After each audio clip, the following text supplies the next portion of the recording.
नमस्कार मित्रों, target the study point में आपका स्वागत है। हम आशा करते हैं आप लोग बेहतर होंगे, आपकी तैयारी अच्छी चल रही होगी। मित्रों, हम लोग यूपी पीसीएस, लोअर पीसीएस मुख्य परीक्षा, एसएससी जीडी तथा यूपीएसआई को ध्यान में रख के हिंदी के महत्वपूर्ण क्वेश्चंस का प्रैक्टिस सेट लगा रहे थे। उसी के क्रम में ये अगला सेट है। हम आशा करते हैं आप लोगों के लिए उपयोगी साबित होगा। तो चलिए देखते हैं पहला क्वेश्चन क्या है। इसमें दिया हुआ है सूची 1 व 2 को मिलाना है। सूची 1 में धातु है, 2 में प्रत्यय है। तो मिलाइए, देखिए क्या होगा। पाठ है तो पाठक होता है, तो पाठ में अक हम जोड़ देंगे तो आपका क्या हो गया, पाठक हो गया। एक किससे मिल जाएगा, 4 से। चाल है तो चाल में चालाक होता है, तो आक जोड़ देंगे, चालाक हो गया। झटक है, झटक में आ जोड़ दीजिए, झटका हो गया। पशु है, इक जोड़ दीजिए तो पाश्विक हो गया। तो इस तरह से हमारा ऑप्शन बी सही हो गया। अगला क्वेश्चन देखिए, अधिकारी में उपसर्ग कौन सा है। तो अधिकारी में क्या उपसर्ग है, अधि है। निम्नलिखित में से किस शब्द में अ उपसर्ग नहीं लगाया गया है। तो अ उपसर्ग किस में नहीं है, अकत, अधन कथ होता है, अकथ होता है, अधन भेद होता है, अधन चूक होता है। लेकिन जो अनुज होता है, अनुधन ज होता है, इसमें अनु उपसर्ग है। तो ऑप्शन डी हो गया। अगला क्वेश्चन देखिए, निम्नलिखित में से किस में नी प्रत्यय नहीं लगा है। तो देखिए किस में नी नहीं है। शेर धन नी शेरनी, मोर धन नी मोरनी, कूट धन नी कूटनी।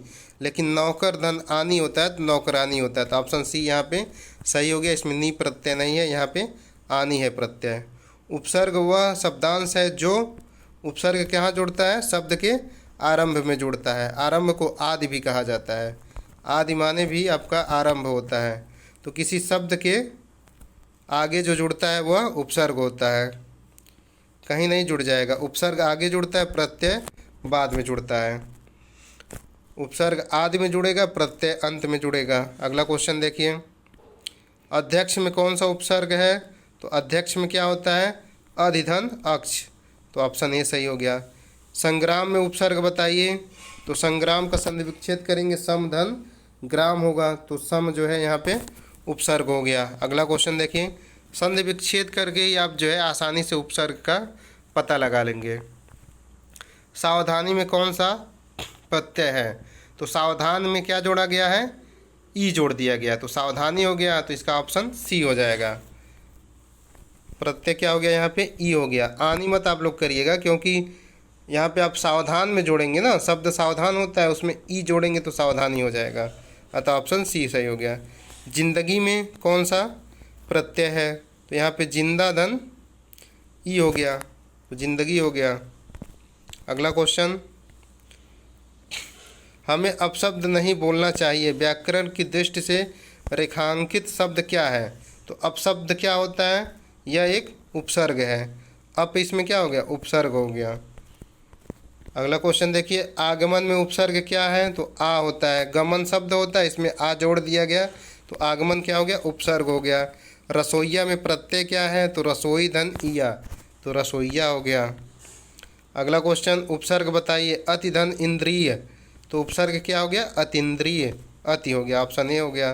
धातु के अंत में अगर जोड़ा जाएगा प्रत्यय तो कौन सा होगा, कृत प्रत्यय होगा। अगर वही संज्ञा सर्वनाम विशेषण में जोड़ा जाएगा तो तद्धित प्रत्यय होगा। दोनों का अंतर आप लोग समझ लीजिए।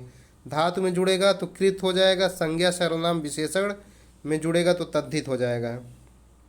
धातु 2 अक्षर का है, कृत भी 2 अक्षर का है। तो ऐसे दिमाग में सेट कर सकते हैं कि धातु के अंत में जुड़ा है तो कृत है, और संज्ञा सर्वनाम विशेषण के अंत में जुड़ेगा तो तद्धित हो जाएगा। अगला क्वेश्चन देखिए, ब उपसर्ग किस में है। तो यहाँ देखिए, बद धन नाम होता है, बद धन हजमी होता है, ब धन दौलत होता है। यहाँ पे बदौलत में ब उपसर्ग हो गया। यहाँ बद धन बू होता है, तो यहाँ बद उपसर्ग है इन तीनों में। लेकिन यहाँ पे ब धन दौलत होगा तो बदौलत हो गया। संधि विच्छेद आपको अच्छे से आएगी तो उपसर्ग आसानी से देख लेंगे। दुकाल में कौन सा उपसर्ग है। तो दू धन काल होता है, तो उपसर्ग आप हिंदी के 22 उपसर्ग होते हैं, संस्कृत के 10 होते हैं और उर्दू के 19 होते हैं। इन उपसर्गों के आधार पर ही बताया जाएगा कि जो दू होता है वह कौन सा उपसर्ग है। तो हिंदी का उपसर्ग है। अगला क्वेश्चन देखिए, निम्न शब्द में प्रयुक्त के लिए सही विकल्प चुनिए। मच्छरदानी क्या प्रत्यय है इसमें, मच्छरधन दानी, तो इसमें क्या हो गया, दानी प्रत्यय हो गया। ऐसा भी क्वेश्चंस किसी न किसी एग्जाम में पूछे हुए हैं। अगला देखिए, निम्न शब्द में प्रयुक्त सही उपसर्ग का चयन कीजिए। तो सही उपसर्ग क्या होगा, उत्कर्ण है तो उत धन कर्ण होता है, तो उपसर्ग क्या हो गया, उत हो गया। अगला क्वेश्चन, सुशिक्षित में उपसर्ग क्या है, सुधन शिक्षित, तो सु हो गया उपसर्ग। धड़ाक, धड़ाक में प्रत्यय क्या है, तो धड़ धन आँख होता है, तो धड़ाक हो गया, आँख इसका प्रत्यय हो गया। अगला क्वेश्चन, 19 शब्द में उपसर्ग क्या है, तो 19 में क्या होता है, उन धन 30, तो 19 हो गया, ऑप्शन सी सही हो गया।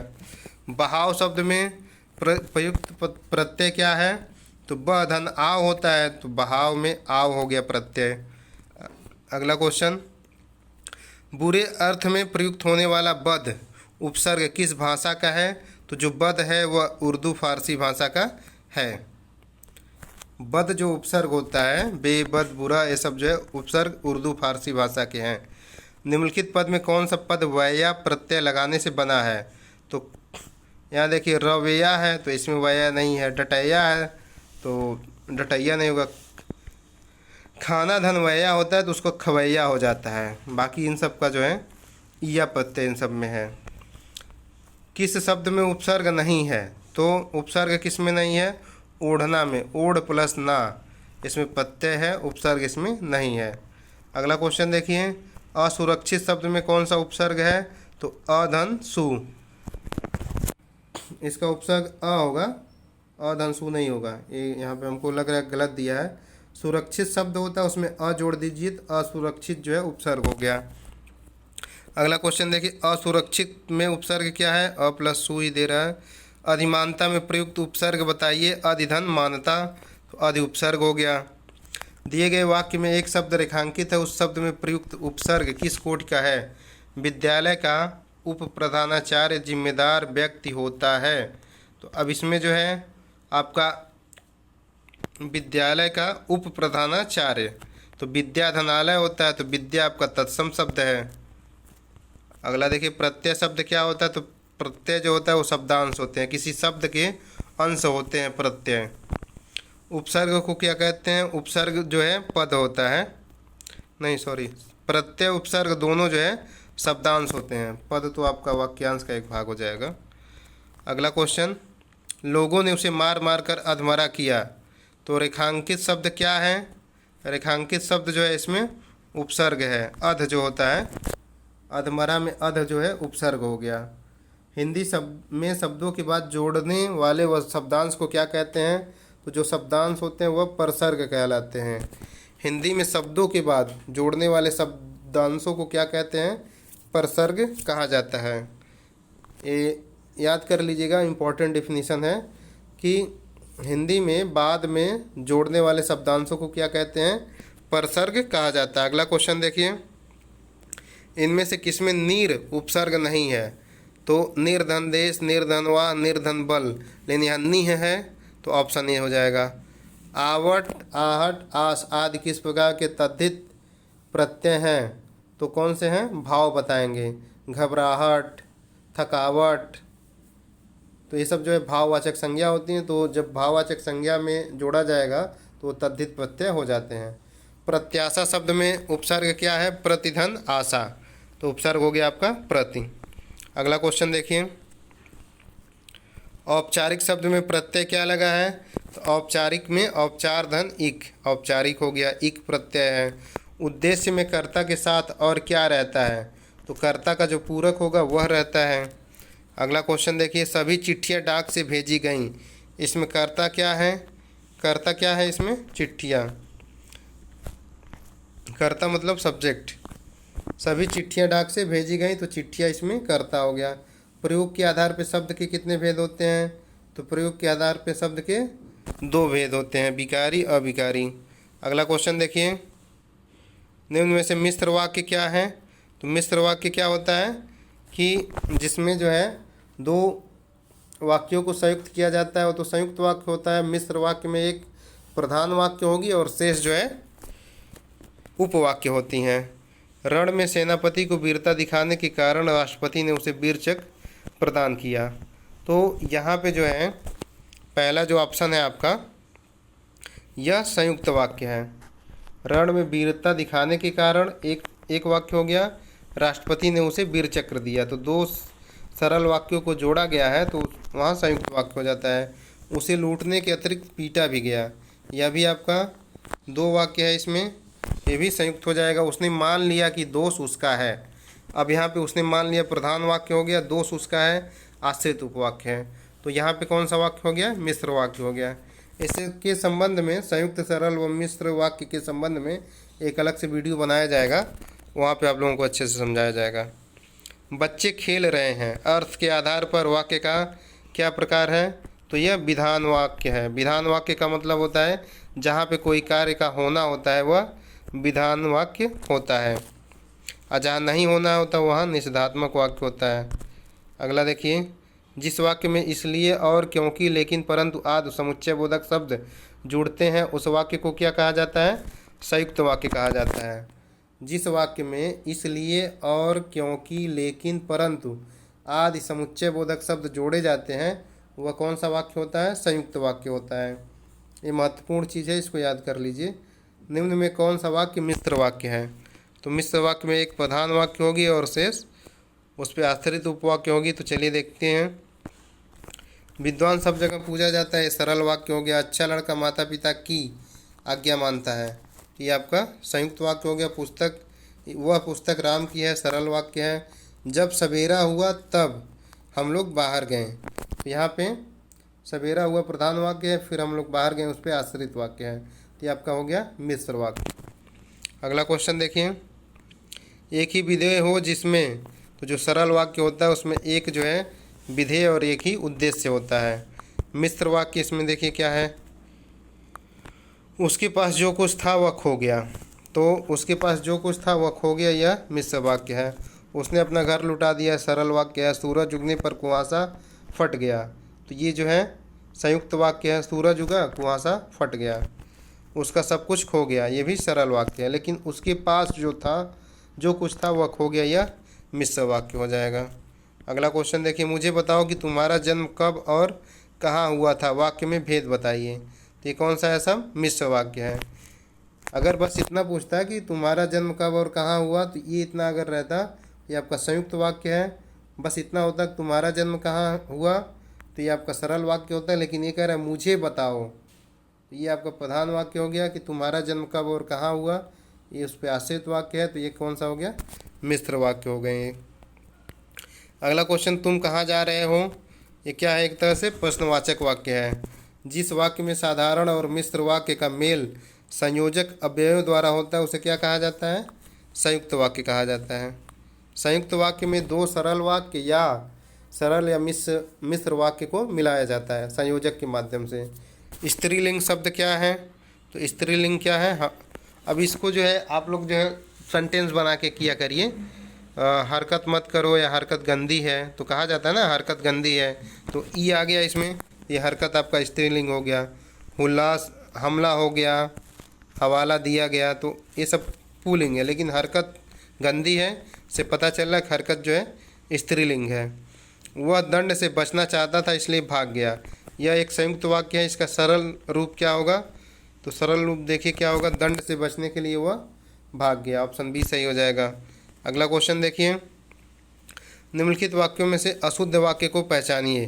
तो अशुद्ध वाक्य क्या है, श्रीमती गांधी भारत की प्रधानमंत्री थी, मेरे ऊपर कृपा करें, तो मेरे ऊपर कृपा करें नहीं होगा, मेरे ऊपर कृपा हो या कृपा करिए। मेरे घर के सामने पाठशाला है, वहाँ भारी भीड़ है, तो यहाँ ऑप्शन बी जो है अशुद्ध है, बाकी सब शुद्ध हैं। यहाँ पे मेरे ऊपर कृपा करिए होगा, कृपा करें नहीं होता है, या मुझ पर होगा, मुझ पर कृपा करिए। अगला क्वेश्चन, सुहावना लिखाई व छलिया में निहित प्रत्यय क्या है। सुहावना में क्या है, वना है। लिखाई में क्या है, आई है। छलिया में क्या है, इया है, तो ऑप्शन बी सही हो जाएगा। अगला क्वेश्चन, अच्छा नहीं, सुहावना, सुहाधन आवना, ठीक, सुहावना लिखाई छलिया, ऑप्शन डी सही हो जाएगा। अलमारी किस भाषा का शब्द है, तो पुर्तगाली भाषा का शब्द है। वाक्यों का वर्गीकरण कितने आधार पर किया गया है, तो दो आधार पर वाक्यों का वर्गीकरण किया गया है। अगला क्वेश्चन देखिए, वे वाक्य सरल वाक्य कहलाते हैं जिनमें वाक्यों का वर्गीकरण दो आधार पर किया गया, रचना और अर्थ के आधार पर।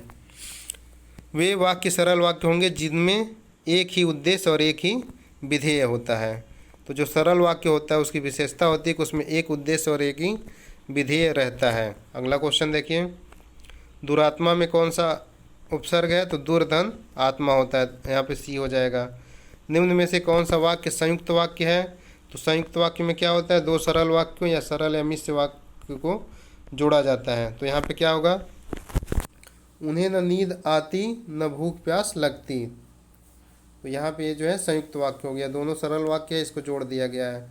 उन्हें न नींद आती न भूख प्यास लगती, इस कॉमा के माध्यम से इसको जोड़ा गया, तो ये संयुक्त वाक्य हो गया। अगला क्वेश्चन देखिए, अधिकार में उपसर्ग अधिधनकार होता है, तो अधि हो गया। धार्मिक में प्रत्यय क्या हो गया? धर्म धन इक, तो धार्मिक हो गया। आपका भविष्य उज्ज्वल हो, अर्थात अर्थ की दृष्टि से वाक्य भेद क्या है? तो आपका भविष्य उज्ज्वल हो, तो यह जो है इच्छा व्यक्त कर रहे हैं, तो इच्छावाचक वाक्य हो जाएगा। अगला क्वेश्चन देखिए,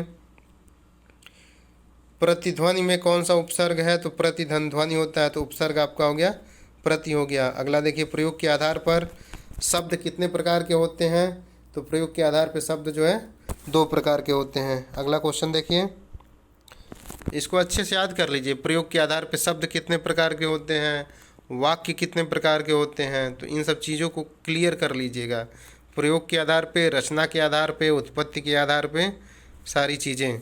अब जैसे शब्द की बात हो रही है, तो रचना के आधार पे तीन तरह के हो गए, रूढ़, यौगिक, योग रूढ़। उत्पत्ति के आधार पे चार तरह हो गए, तत्सम, तद्भव, देशज, विदेशज। और अर्थ के आधार पे आठ तरह के हो गए। तो इन सब चीज़ों को अच्छे से देख लीजिए। रचना के आधार पे वाक्य कितने तरह के होते हैं? तो वाक्य तीन तरह के होते हैं। कौन कौन से? सरल, संयुक्त और मिश्र होते हैं। रचना के आधार पे वाक्य कितने प्रकार के होते हैं? यहाँ दो दिया है लेकिन तीन होते हैं, सरल, संयुक्त और मिश्र वाक्य। अर्थ के अनुसार क्रिया विशेषण कितने प्रकार के होते हैं? तो क्रिया विशेषण चार तरह के होते हैं। अगला क्वेश्चन देखिए, निम्न में कौन सा संकेतवाचक वाक्य है? संकेतवाचक होता है जहाँ पे जो है संकेत किया जाता है या फिर इच्छा व्यक्त की जाती है या कंडीशन वहाँ पे रहती है कि यदि वर्षा अच्छी हुई तो फसल भी अच्छी होगी। एक कंडीशनल सब वाक्य जो रहता है वो संकेतवाचक होता है कि यदि वर्षा अच्छी हुई तो फसल भी अच्छी होगी। ऑप्शन ए हो गया। सदाचार में उपसर्ग क्या है? सतधन आचार होता है, तो ऑप्शन ए सही हो गया। अतियुक्त में उपसर्ग क्या है? अतिधन उक्ति होता है, तो इसमें अति हो गया। समादर व संरक्षण में उपसर्ग क्या है? सम है, सम दोनों में है, सम धन आदर, सम धन रक्षण। प्रत्युपकार, प्रतिदिन, प्रत्युपदेश में कौन सा उपसर्ग निहित है? तो प्रति उपसर्ग है इसमें। अगला क्वेश्चन, अध्यक्ष व अधिष्ठाता में उपसर्ग क्या है? अधि है, अधिधन अक्ष, अधिधन ष्ठाता। निम्नलिखित शब्दों में उपसर्ग पहचानिए। अभ्यास, अभिमुख, अभिमान, अभियान। तो सब में क्या है? अभिधन आस, अभिधन मुख, अभिधन यान, अभि उपसर्ग है। अगला क्वेश्चन, नी, परि, उन उपसर्ग से संबंधित शब्द पहचानिए। तो निबंध हो गया, परिजन हो गया, 29 हो गया, तो आपका कौन सा हो गया? ऑप्शन ए सही हो गया। अगला क्वेश्चन देखिए, अति उपसर्ग का क्या अर्थ होता है? अति माने होता है अधिक या बाहुल्य होता है, अनु माने पीछे होता है। निम्न में से कौन सा शब्द अरबी फारसी उपसर्ग युक्त नहीं है? तो इसमें सम, धन, वाय जो है अरबी फारसी नहीं है, बाकी नाकाम, बेधड़क, हमसफ़र ये सब अरबी फारसी उपसर्ग हैं। अगला क्वेश्चन, हिंदी उपसर्ग युक्त शब्द नहीं है, तो किस में हिंदी उपसर्ग नहीं है? अधनवान, क धनपूत, उन धनचास। तो जो अ होता है वो आपका संस्कृत का उपसर्ग होता है। अगला क्वेश्चन देखिए, संस्कृत उपसर्ग शब्द युक्त नहीं है, तो संस्कृत किस में नहीं है? लाचार में नहीं है। अनुसंस्कृत उपसर्ग है, अपसंस्कृत उपसर्ग है, परिधन कर्ष जो होता है, प्र जो है ये भी संस्कृत उपसर्ग है। निम्नलिखित में से कौन सा शब्द हिंदी उपसर्ग युक्त है? तो हिंदी उपसर्ग क हो गया, क धनपूत, कपूत। सम, धन, गम, सम जो है आपका संस्कृत का है, सुधन शासन भी संस्कृत का है, आमरण, आधन, मरण ये भी संस्कृत का है। आगे देखिए, छलिया पठनी कहानी में कौन सा प्रत्यय है? छलिया में ईया हो गया, पठनीय में ई हो गया, कहानी में आनी हो गया, तो ऑप्शन डी सही हो जाएगा। अगला क्वेश्चन देखिए, यहाँ ऑप्शन डी आपका हो गया सही। अगला क्वेश्चन, चर्मकार प्रभाकर में कौन सा प्रत्यय है? चर्मधनकार, चर्मकार हो गया, प्रभाधनकर, प्रभाकर हो गया, कार कर, ऑप्शन ए सही हो गया। अगला क्वेश्चन देखिए, खिलाड़ी गमनीय शब्द में कौन सा प्रत्यय है? तो खिलाड़ी में क्या है? आड़ी है, गमनीय में ई है, तो ऑप्शन ए सही हो गया। अगला क्वेश्चन देखिए, गाने वाला लघुत्तर शब्द में कौन सा प्रत्यय है? तो गाने वाला, तो यहाँ वाला है, लघुत्तर में तर है, तो ऑप्शन बी सही हो गया। अगला क्वेश्चन देखिए, खंडहर लुटेरा शब्द में कौन सा प्रत्यय है? तो खंड धन हर होता है, तो खंडहर हो गया, लूट धन एरा लुटेरा होता है, तो ऑप्शन ए सही हो गया। अगला क्वेश्चन देखिए, जो प्रत्यय धातुओं के अंत में लगते हैं उन्हें क्या कहते हैं? कृत प्रत्यय कहते हैं, और जो संज्ञा सर्वनाम विशेषण में लगेंगे उसको तद्धित प्रत्यय कहा जाता है। अगला क्वेश्चन देखिए, जो प्रत्यय संज्ञा सर्वनाम विशेषण में जुड़कर नया शब्द बनाते हैं वे क्या कहलाते हैं? तद्धित प्रत्यय कहलाते हैं। अगला क्वेश्चन, कृदंत प्रत्यय किन शब्दों के साथ जुड़ते हैं? तो जो कृदंत प्रत्यय होते हैं वह क्रिया के साथ जुड़ते हैं। वे अभिकारी शब्द जो दो शब्दों, वाक्यों अथवा वाक्य खंड को जोड़ते हैं क्या कहलाते हैं? अव्यय कहलाते हैं। तो अव्यय जो होता है वह अभिकारी होता है। यहाँ पे गलत दिया इसका आंसर जो है अव्यय होगा। वे अभिकारी शब्द जो दो शब्दों, वाक्यों अथवा वाक्य खंड को जोड़ते हैं क्या कहलाते हैं? अव्यय कहलाते हैं। क्रिया तो जो है विकारी शब्द है, बदलती रहती है संज्ञा के लिंग वचन कारक के अनुसार। अलमारी किस भाषा का शब्द है? तो अलमारी पुर्तगाली भाषा का शब्द है। पांडव शब्द में कैसा प्रत्यय है? तो पांडधन वह होता है, तो इसमें तद्धित प्रत्यय है। अगला क्वेश्चन देखिए, रिक्शा किस भाषा का शब्द है? जापानी भाषा का शब्द है। निम्न में से योग रूढ़ शब्द बताइए। तो योग रूढ़ शब्द को आप सीधे सीधे जानिए, जो बहुब्रीहि समास होता है वही योग रूढ़ शब्द होते हैं ज़्यादातर। अब जैसे पंकज है तो पंकज का मतलब कमल के बारे में बात हो रही है, तो योग रूढ़ वे शब्द होते हैं जो किसी तीसरे चीज़ की तरफ जो है इंडिकेशन करते हैं या अपना अर्थ अलग रखते हैं, वे योग रूढ़ कहलाते हैं। यौगिक क्या होते हैं? जो दो शब्दों से मिलकर बने होते हैं, जैसे विशाल धन का है, विशाल का है, यौगिक हो गया। और रूढ़ क्या होते हैं? रूढ़ में ऐसा होता है कि प्रत्येक शब्द जो है, शब्द का अक्षर जो है स्वतंत्र होता है। जैसे पुष्प है तो कोई विशेष चीज़, बस पुष्प हो गया, पूधन प, इसका खंड करेंगे तो कोई विशेष जो है मतलब नहीं आपको मिलेगा।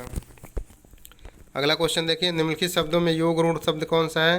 तो चक्रपाणी। चक्रपाणी किसको कहा जाता है? कृष्ण जी को कहा जाता है, तो ये जो है चक्रपाणी हो गए, योग रूढ़ शब्द हो गया। ई प्रत्यय किस शब्द में नहीं है? तो माली, तेली, रंगीला। रंगीला में क्या हो गया? ईला हो गया, रंग धन ईला, तो यहाँ ईला प्रत्यय है, बाकी इन तीनों में ई है। संस्कार में कौन सा उपसर्ग है? समधनकार होता है, तो ऑप्शन ए सही हो गया। रेलगाड़ी शब्द कैसा है? तो रेलगाड़ी जो है संकर शब्द है। रेल धन गाड़ी, रेल आपका जो है इंग्लिश शब्द हो गया, गाड़ी जो है देशज हो गया, तो मिला है तो संकर हो गया। वकील किस भाषा का शब्द है? तो वकील आपका अरबी भाषा का शब्द है। अगला क्वेश्चन देखिए, संकर शब्द का क्या अर्थ है? संकर शब्द दो भाषाओं के शब्दों से मिलकर बने होते हैं, जैसे तहसीलदारी हो गया, ये भी संकर शब्द है। निम्न शब्दों की व्युत्पत्ति का पता नहीं चलता, उन्हें क्या कहते हैं? जिसका नहीं पता चलता है वे देशज होते हैं। निम्नलिखित शब्द युग्म में कौन सा असंगत है? अफसोस फारसी भाषा का शब्द है, गमला पुर्तगाली भाषा का शब्द है, कैंची तुर्की भाषा का शब्द है, कारतूस अंग्रेजी का नहीं है, कारतूस भी आपका पुर्तगाली भाषा का शब्द है। योग रूढ़ शब्द कौन सा है? तो दशानन। दशानन किसको कहा जाता है? रावण को कहा जाता है, तो ये योग रूढ़ हो गया। बाकी योद्धा का आप अलग अलग करेंगे संधि विच्छेद, तो सुधन र दोनों अलग का कोई मतलब नहीं है, तो ये आपका रूढ़ शब्द हो गया, ये योग रूढ़ हो गया। ये भी राक्षस का भी खंड करेंगे तो अलग अलग होगा, कोई मतलब नहीं निकलेगा, रूढ़ शब्द हो गया। अगला क्वेश्चन देखिए, लौकिक शब्द में प्रत्यय क्या है? इक है, ऑप्शन डी सही हो गया। अगला क्वेश्चन देख लीजिए, सूची का मिलान करना है। खचाखच, तो खचाखच कैसा शब्द है? आपका देशज शब्द है। मुरलीधर, मुरली को मुरली को धारण कौन करता है? कोई और करता है, तो ये क्या हो गया आपका योग रूढ़ हो गया। टिकट घर, टिकट घर क्या है? संकर शब्द है। टिकट इंग्लिश है, घर आपका हिंदी है, तो संकर हो गया। खचाखच भरा हुआ है तो ये देशज हो गया। सांप क्या हो गया? तद्भव हो गया। तो इस तरीके से हम देखें, ए का 3, बी का 1, ए का 3, बी का 1, तो ऑप्शन बी सही हो जाएगा आपका। अगला क्वेश्चन देखिए, उच्चारण शब्द में उपसर्ग क्या? उत्धनचारण होता है, तो उत हो गया उपसर्ग। अगला क्वेश्चन, रिपोर्ताज किस भाषा का शब्द है? फ्रांसीसी भाषा का शब्द है। अगला क्वेश्चन, कारतूस किस भाषा का शब्द है? तो कारतूस भी फ्रांसीसी भाषा का शब्द है। रिपोर्ताज फ्रांसीसी है, कारतूस फ्रांसीसी है, आल्पिन, गमला, अलमारी ये सब पुर्तगाली हैं। निम्नलिखित में से किस शब्द में उपसर्ग है? तो उपसर्ग किस में है? पराजय में, पराधन जय। अगला क्वेश्चन, आल्पिन, गमला किस भाषा के शब्द हैं? पुर्तगाली भाषा के शब्द हैं। रचना के आधार पर वाक्य के भेद कितने होते हैं? तो रचना के आधार पर वाक्य 3 तरह का होता है। अभिधा शब्द शक्ति में क्या है? अभिधा क्या प्रकट करता है? वाच्यार्थ प्रकट करता है। अगला क्वेश्चन देखिए, दो भिन्न भाषाओं के मेल से जो शब्द बनते हैं उन्हें संकर शब्द कहा जाता है। निम्नलिखित में योग ऋण शब्द क्या है? तो योग ऋण शब्द हम बताएं ना कि जो बहुव्रीहि समास की तरह से होता है। योग ऋण शब्द होता है, दो शब्दों के मेल से बनता है और किसी तीसरे की तरफ जो है संकेत करता है, अर्थ अपना अलग रखता है। तो ये चक्रपाणी जो है योग ऋण हो गया, नैन जो है ऋण हो गया, दूध वाला, दूध धन वाला यौगिक शब्द हो गया, पीला भी आपका ऋण शब्द हो जाएगा। तो मित्रों ये जो है कि महत्वपूर्ण क्वेश्चंस थे। अभी इसका एक और पार्ट बाकी है जिसमें लगभग 100 क्वेश्चंस हैं, उसको अब बाद में आपको बताया जाएगा। हम आशा करते हैं कि क्वेश्चंस आप लोगों को अच्छे लगे होंगे और आपकी आगामी परीक्षा में आपके लिए उपयोगी साबित होंगे। ठीक है मित्रों, अगर वीडियो अच्छी लगती है तो इसको अधिक से अधिक शेयर करिए, लाइक करिए तथा चैनल को सब्सक्राइब करिए। धन्यवाद।